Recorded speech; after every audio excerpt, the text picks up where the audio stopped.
Hi everyone!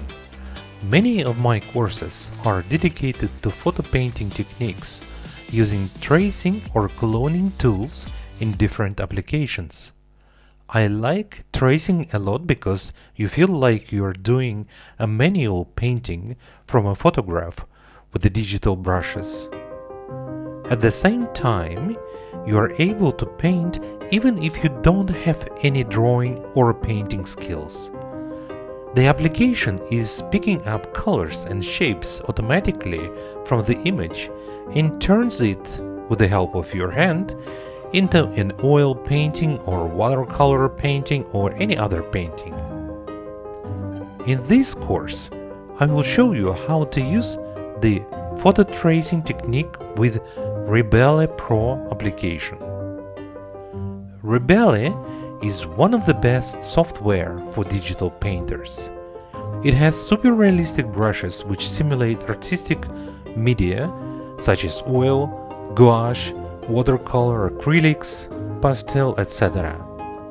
The brush strokes naturally react with the paper textures, providing you a great experience while you paint. Rebelle is often compared with such apps like Corel Painter, Photoshop, ArtRage. However, Rebelle has a lot of other features which sets it aside of any other painting application.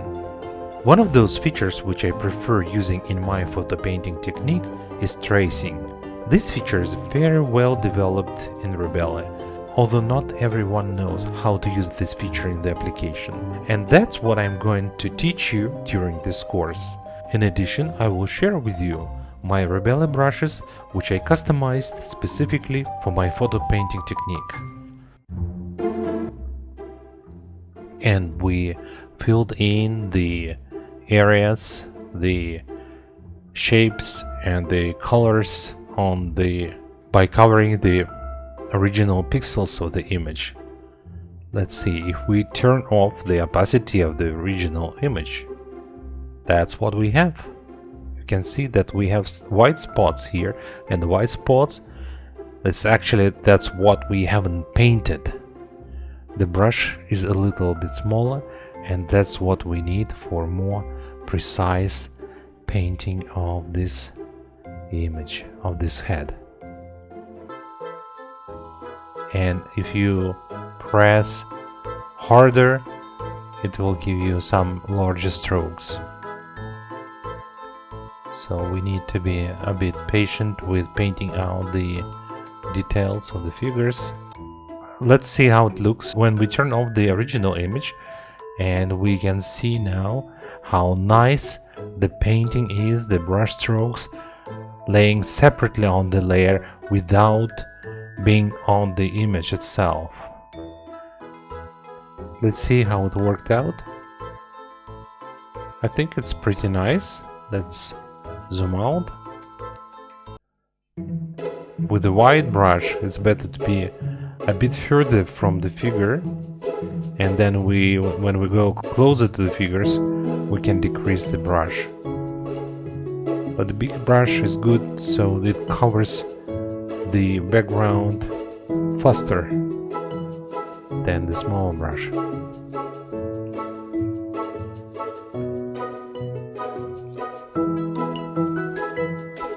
We're starting with the head, and we are starting with some,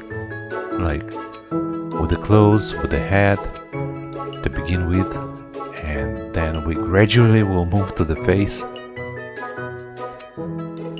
because the face is the most important and the most critical subject in our painting. So we're gonna leave it for the last touches.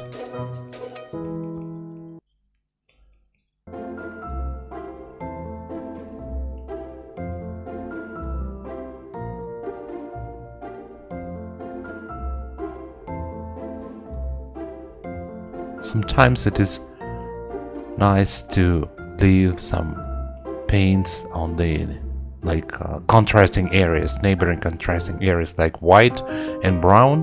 We can leave some white on the brown and brown on white, and that gives us even more natural look of the painting.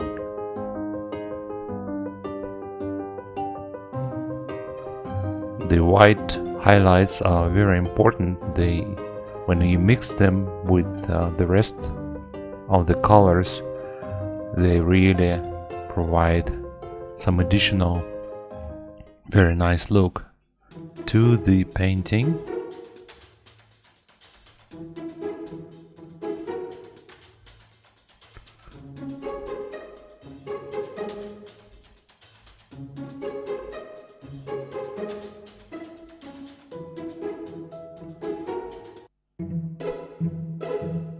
That's the beauty of painting right on the photo.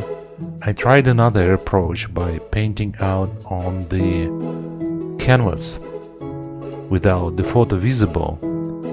Believe me, well, it's really hard and it does not provide that kind of effect which we have right now. Let's do a little bit of details, otherwise it's gonna be too abstract. Let's add a new layer.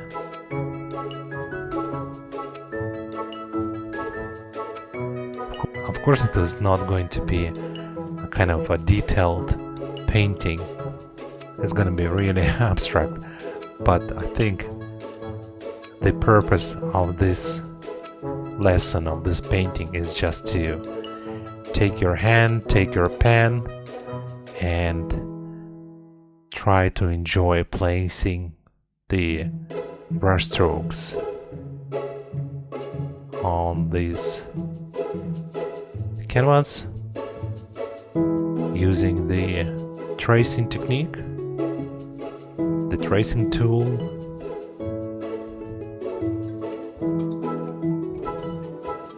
If we turn the stick, also the water will spread around, not just down but around.